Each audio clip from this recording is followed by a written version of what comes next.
తదుపరి కర్కాటక రాశి. కర్కాటక రాశి వారికి సంబంధించి ఈ యొక్క 2026 సంవత్సరంలో ఎలా ఉండబోతుంది అనేటువంటి విషయాన్ని మనం చూసినట్లయితే, కర్కాటక రాశికి సంబంధించి చంద్రుడు రాశాధిపతి. జల సంబంధితమైనటువంటి ప్రమాదాలు ఎక్కువగా జరిగేటువంటివి ఈ సంవత్సరం ఇది. ఎందుకంటే మనం చూసుకున్నట్టయితే వాయు సంబంధితమైన ప్రమాదాలు, అగ్ని సంబంధితమైన ప్రమాదాలు, భూ సంబంధిత ప్రమాదాలు, జల సంబంధిత ప్రమాదాలు ఎక్కువగా జరుగుతూ ఉన్నాయి. కాబట్టి ఈ సంవత్సరంలో ఎక్కువ శాతం జల సంబంధితమైనటువంటి ప్రమాదాలు జరుగుతాయి. వాయు సంబంధితమైన ప్రమాదాల నుంచి ప్రారంభమైంది. ఏమిటండి వాయు సంబంధమైన ప్రమాదం అని అంటే కరోనా.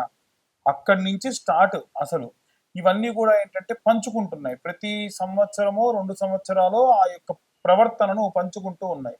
అందులో భాగంగా చంద్రుడు జలనిధి దేవతకు అధిపతి.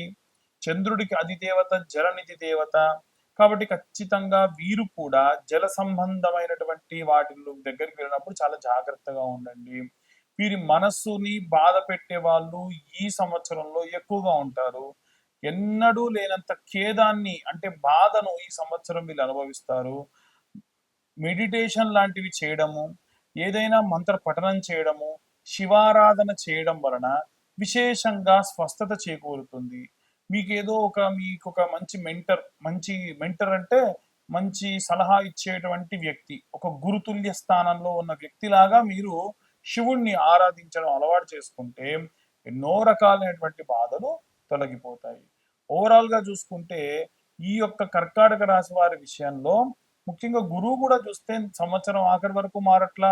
శుక్రుడు మాత్రం క్లాక్ వైజ్ డైరెక్షన్ లో ఆయన ఎక్కడెక్కడైతే గ్రహాలతో కలిసి తిరగాలో అక్కడ చాలా నెమ్మదిగా సంచారం చేస్తూ సంవత్సరం ఆఖరి వరకు మళ్ళీ తులలోకి వచ్చేస్తున్నాడు. సంవత్సరం ప్రారంభంలో ఈ యొక్క ధనుస్సులో ప్రారంభమైపోయి, కాబట్టి వైవాహిక జీవిత సంబంధమైనటువంటి విషయాల్లో ప్రతి 3 నెలలకు ఒకసారి వీరి యొక్క గ్రహ సంచారాల్లో భాగంగా మారుతూ ఉంటుంది. ముఖ్యంగా చూసుకున్నట్టయితే ప్రథమార్థం ద్వితీయార్థం చూసుకుంటే, ప్రథమార్థంలో రెండవసారి వచ్చే 3 నెలలు అంటే 6 నెలల భాగంగా చేస్తే రెండవసారి మొదటి 3 నెలలు అంత బాగా ఉండదు, రెండవసారి వచ్చే 3 నెలలు చాలా అద్భుతంగా ఉంటుంది. అలాగే ద్వితీయార్థంలో కూడా సేమ్ అలాగే ఆఖరి 3 నెలలు చాలా చాలా అద్భుతంగా ఉంటాయి. ఇవన్నీ కూడా గోచార రీత్యా చెప్పే విషయంలో మాత్రమే. డీటెయిల్ గా జాతకం కావాలనుకున్న వాళ్ళు మీ పేరు, మీ date of birth, time, place కింద ఉన్న నెంబర్కి వాట్సాప్ చేయండి. డీటెయిల్డ్ గా జాతకం అంతా కూడా 60-70 పేజీల్లో 16 భావచక్రములతో అష్టక వర్గ నవాంశ దశ వైవాహిక జీవితము, వృత్తి, వ్యాపారం వీటన్నిటి గురించి కూడా చెప్పడం జరుగుతుంది. ఇంతే కాకుండా జాతకానికి సంబంధించి మీతో డీటెయిల్ గా 15-20 నిమిషాలు మాట్లాడము, దానికి సంబంధించిన రికార్డింగ్స్ కూడా మీరు కావాలంటే చేసి పెట్టుకోవచ్చు. ఇక ఈ జాతకానికి కాను 2025 రూపాయలు ఛార్జ్ చేయడం జరుగుతుంది. ఓవరాల్ గా అన్ని గ్రహాలకు సంబంధించి అన్ని రాశుల వారికి సంబంధించి మంత్రం చదవాలి, రెమెడీస్ తీసుకోవాలనేటువంటి విషయాన్ని ఇప్పుడు మనం తెలుసుకుందాం. ఇప్పటి వరకు మనము ఈ రాశి వారికి సంబంధించి గోచార రీత్యా 2026 సంవత్సరం ఎలా ఉంటుంది అనేటువంటి విషయాన్ని చెప్పుకున్నాం. ఇప్పుడు ఇంకా విశేషంగా ఈ సంవత్సరం జరిగేటువంటి కొన్ని సంఘటనల గురించి తెలుసుకుందాం. ఏమిటంటే, పంచభూతాలను మనం ఎంత కాపాడితే అవి మనల్ని అంత కాపాడతాయి. మనం ఇవాళ రేపు ఏం చేస్తున్నాం అంటే భూమిని కలుషితం చేస్తున్నాం. రివర్స్ బోరింగ్ సిస్టమ్ తోని కలుషితమైనటువంటి కెమికల్ వాటర్ అంతా కూడా ఎక్కడో దూరంగా ఊరికి అవతల పడేసేది, ఊరంతా పెరిగిపోతుందని భూమిలో మళ్ళీ వేస్తున్నాం. దానివల్ల కింద అండర్ గ్రౌండ్ లో ఉన్నటువంటి నీరంతా కలుషితం అయిపోతుంది. ఇలాంటి వాటిని ఎట్టి పరిస్థితుల్లో అరికట్టాలి. రెండవది, వచ్చేటువంటి నీటిని మనం ఇంకుడు గుంతలతోని సేవ్ చేసుకోవాలి. మనం చేసుకోవట్లా. ఇవాళ రేపు ఏమైపోయిందనంటే, మనం హోటల్స్కి వెళ్ళిపోయినాము, ఏదన్నా ఒకటి తింటున్నారు, బాగా అబ్జర్వ్ చేస్తూ ఉంటాం. ఇంత ఏదో సాస్ వేసుకొని వాళ్ళు తిన్నారు అని అంటే మళ్ళీ ప్లేట్ తీసేయాలి, ఇంకో ప్లేట్ తేవాలి. నువ్వు తిన్న ప్లేటేగా, తుడుచుకో. కాకపోతే దాంట్లో మళ్ళీ నువ్వు తినేదానికి నీకు నచ్చదు. దానికోసం ఏం చేయాలి, వాడి నీళ్ళు వేస్ట్ చేయాలి. అదే నీళ్లు నువ్వు సృష్టించు. ఆవిరి త్రూ మనం ఒక వాటర్ బాటిల్ కావాలంటే 6 రోజులు పడుతుంది ఒక బాటిల్ వాటర్కి. మరి ఎంత నీరు మనం వేస్ట్ చేస్తున్నాం? ముందు తరాల వారికి ఏంటి పరిస్థితి?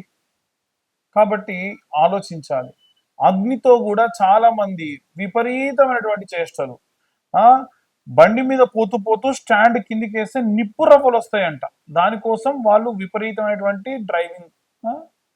ఈ పెట్రోల్ పోసి బర్త్డే రోజుల్లో స్నోలు కొట్టుడు ఆ ఫైర్ దాని మీద ఎటు పోతున్నాం మనం? మనం ప్రమాదానికి ఎదురెళ్లాల్సిన అవసరం ఉంది, ఏటికి ఎదురీదినట్టు. అలాగే వాయు కలుషితం కూడా చేస్తున్నాం. బండి బాగా లేదు, బండి బోరుకు వచ్చింది, బండిలో ఇంజన్ ఆయిల్ లేదనుకోండి, అట్లాగే తోలుతాం. పొగరాని వెనకాలడిగా బాధ నాకేంది అని. అది వాతావరణం ఎంత కలుషితం అవుతుంది. సో మనం ప్రకృతిని ఏం చేస్తున్నాం? విపరీతం చేస్తున్నాం. నీటిని కలుషితం చేస్తున్నాం, వాయువుని, ఆకాశాన్ని కలుషితం చేస్తున్నాం వాయు ద్వారా. దీనివల్ల ఏమవుతుందనంటే సింపుల్, భగవంతుడు ప్రతి ఒక్కటి అబ్జర్వ్ చేస్తూ ఉంటాడు. మనం చేసేటువంటి కలుషితమైనటువంటి కార్యక్రమాల వల్లే సంవత్సరం మొత్తం చూడండి ఎన్ని ప్రమాదాలు జరిగినాయో.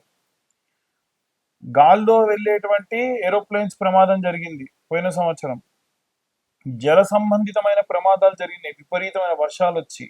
మనం ప్రకృతిని కాపాడితే ప్రకృతి మనల్ని ఎందుకు కాపాడదండి? రోడ్డు ప్రమాదాలు జరిగినాయి, అగ్ని ప్రమాదాలు జరిగినాయి. నీటిలో ప్రయాణం చేస్తూ ఉండగా ఒక బ్యాచ్ కొట్టుకుపోయింది. సో దయచేసి ప్రకృతిని కాపాడదాం. మనం చేసేటువంటి పెద్ద రెమెడీ ఏంటంటే, మనం నిత్యం మన చుట్టూ అబ్జర్వ్ చేస్తూ మనం ప్రకృతిలో ఏం వేస్ట్ అవుతున్నాయి, ఏం వేస్ట్ అవ్వట్లేదు, వాటిని మనం కాపాడే దిశగా వెళ్తే భగవంతుడు మనల్ని కాపాడుతాడు. మనం చేసే ప్రతి పని భగవంతుడు రికార్డ్ చేస్తూ ఉంటాడు. మనకి ఏదన్నా ఇవ్వాలి అంటే మన రికార్డ్ ఓపెన్ చేస్తాడు. ఆహా, వీలైనంత వరకు వీడు ధర్మాన్ని పాటించాడ్రా అని. మనకు చేసేటువంటి కార్యక్రమాల్లో 10 ఇవ్వాల్సి ఉంటే 100 ఇస్తాడు, అది మంచి అయినా చెడైనా. కాబట్టి జాగ్రత్తగా ప్లాన్ చేసుకోండి. ఇక ముఖ్యంగా ఈ సంవత్సరం మనం ఏ దేవుళ్ళని పూజించాలి అనంటే, మేధా దక్షిణామూర్తిని విద్యార్థులందరూ కూడా సేవించండి, పూజించండి. విశేషమైనటువంటి విద్యాబుద్ధులు వస్తాయి. అలాగే దక్షిణామూర్తికి నిత్యము స్తోత్రం ఉదయం సాయంత్రం విన్నంత మాత్రం చేత ఉద్యోగం రాని వారికి ఉద్యోగాలు వస్తాయి. ప్రభుత్వ ఉద్యోగాలే రావాలని పట్టు కూర్చోకండి. చాలా మంది జాతకాలకు వచ్చినప్పుడు కూర్చుంటే నాకు చాలా బాధేస్తుంది. 35-40 సంవత్సరాల వయసు వచ్చిందండి, గ్రూప్స్ కోసం ప్రిపేర్ అవుతున్న వాళ్ళు. ప్రిపేర్ అవ్వాలి, తప్పులేదు.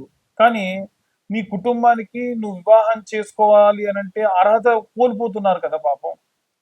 ఇదే కాదు, ఇంకా చాలా మంది ఉన్నారు, నాకు ఫలానా అమ్మాయే కావాలి, ఫలానా ఎత్తు, ఫలానా ఒడ్డు, ఫలానా పొడుగు కావాలని చెప్పి, లేదా ఎవరినో ప్రేమించి వివాహం చేసుకోకుండా అలాగే ఉండిపోయి, కుటుంబ సభ్యులు నా దగ్గరకు వచ్చి ఒక తల్లి ఏం చెప్పింది, నా ఇంట దీపం పెట్టాలయ్యా, నీకు చచ్చిన తర్వాతకి నా ఇంట్లో దీపం పెట్టే దిక్కు లేదు, నా కొడుకు పెళ్లి చేయి స్వామి, నీకు ఎంత డబ్బుగా అనిపిస్తా అంటే మనస్సు వికలితం అయిపోయింది నాకు. అంటే ఎంత దారుణమైన పరిస్థితికి పిల్లలు తల్లిదండ్రులను తీసుకెళ్తున్నారంటే, వాడు ఏమీ చేయగల, ఏ చెడ్డ అలవాట్లు ఉండే పరిస్థితి లేదు. వివాహం చేసుకోవాలి కదా సమయానికి, అవి చేసుకోవట్లా. అలాంటి వాళ్ళ కోసం ప్రతి నెల ఆఖరి మంగళవారం నాడు వర కన్యా పాశుపత హోమాలు చేస్తున్నా. కేవలం నేను హోమాలు మాత్రమే చేసి వాళ్ళని పంపించట్లా. మళ్ళీ తిరుగు వారం వచ్చేసరికి ఆంజనేయ స్వామికి సంబంధించినటువంటి సుందరాకాండ పారాయణము 7 రోజుల పాటు నేను ఒకటే పూట భోజనం చేస్తూ వాళ్ళ కోసం దీక్ష పూని ఆ యొక్క సుందరాకాండ పారాయణం కూడా చేస్తున్నా. నాకేం అవసరం అనంటే అందరూ బాగుండాలి, అందులో నేనుండాలి అనేటువంటిది నా ఉద్దేశం. కాబట్టి అందరూ కూడా ఎవరైనా సరే దయచేసి వివాహం చేసుకోకుండా తల్లిదండ్రులని ఇబ్బంది పెట్టకండి, బాధ పెట్టకండి. ఉన్న వారిలో వచ్చిన సంబంధాల్లో మంచి సంబంధాన్ని వెతుకుతూ ముందుకు వెళ్తే చాలా మంచిది. ఇక ఉద్యోగ సంబంధితమైనటువంటి విషయాల్లో కూడా విపరీతమైనటువంటి స్ట్రెస్ తీసుకొని 2-3 ఉద్యోగాలు చేస్తూ పొద్దున సాయంత్రం చేస్తున్న వాళ్ళు ఉన్నారు. అంతగా విరగబడి కష్టపడిపోయి ఆరోగ్యం మీదికి తెచ్చుకొని చిన్న వయసులో మీకు షుగర్లు బీపీలు తెచ్చుకోకండి. చాలా జాగ్రత్తగా మీ ఆరోగ్యాన్ని కాపాడుకోండి. మీ తల్లిదండ్రులందరినీ కూడా చాలా బాగా చూసుకోండి. ఎట్టి పరిస్థితుల్లో ఎంత పెద్ద గొడవలు వచ్చినా తల్లిదండ్రులను తీసుకెళ్లిపోయి ఓల్డేజ్ హోముల్లో పెట్టకండి. మీకు అంత సమస్య అయితే మీ ఇంటి పైనో మీ ఇంటి పక్కనో ఇంకొక పోర్షన్ తీసుకొని నిత్యం వాళ్ళని అబ్జర్వ్ చేస్తూ ఉండండి. ఎంతో కొంత వారికి కాస్త మనసుకు ప్రశాంతతనివ్వండి. ఇక విశేషంగా జాతక సంబంధిత విషయాల్లో చాలా మంది కేవలం మా యొక్క పేరు చెబుతామండి, పేరు ద్వారా చెప్పండి అంటారు. పేరు ద్వారా చెప్పలేను, కానీ మీకు సంబంధించిన ఏదైనా ఒక విషయం ఉంటే, ఆ విషయం గురించి ఇబ్బంది ఉంటే కనుక చెప్తాను. దానికి కేవలం 504 రూపాయలు ఛార్జ్ చేస్తాను. అది కూడా వీలైనంత వరకు కూడా నేను ఒక డేట్ అనౌన్స్మెంట్ ఇస్తా. ఈ సంవత్సరంలో ఈ తర్వాత నుంచి వచ్చేటువంటి ప్రతి నెల ఈ నెల నేను ఫలానా తారీఖు నాడు ఫ్రీగా ఉంటా, ఆ సమయంలో కాల్ చేయండి. వీలైతే నేను ఏం చేస్తానంటే ఒక లైవ్ కండక్ట్ చేస్తా. ఆ లైవ్ లో మాట్లాడితే మీకు రెమెడీస్ కూడా ఎలా తీసుకోవాలనేటువంటి చెప్తా. ముందుగా ఏమవుతుందనంటే మాకు సంబంధించిన వ్యక్తి మీతో మాట్లాడి నాతో మాట్లాడడానికి గాను టైం స్లాట్ అంటే మీరు లైన్ లోనే ఉంటే నాకు కాల్ కనెక్ట్ చేస్తారు. ఈ విధంగా చేసుకోండి. ఎట్టి పరిస్థితుల్లో ఎవరు కూడా తొందరపడి గుడ్డిగా ఎవరిని పడితే వారిని నమ్మి డబ్బుని అలాగే ఎంతో ఐశ్వర్యాన్ని కోల్పోకుండా ఉండండి. చండీ పరాదేవతకు సంబంధించిన హోమములు కానీ, ఇష్టకామ్య సిద్ధ్యర్థం మహాగణపతికి సంబంధించిన సంకటహార చవితి నాడు జరిగేటువంటి హోమములు కానీ, ఏవైనా సరే వర కన్యా పాశుపత హోమములలో పాల్గొని విశేషంగా మీరు ఆ యొక్క స్వామివారి యొక్క అమ్మవారి యొక్క సంపూర్ణ కృపకు పాత్రలు కానీ. సర్వే జనా సుఖినో భవంతు. స్వస్తి.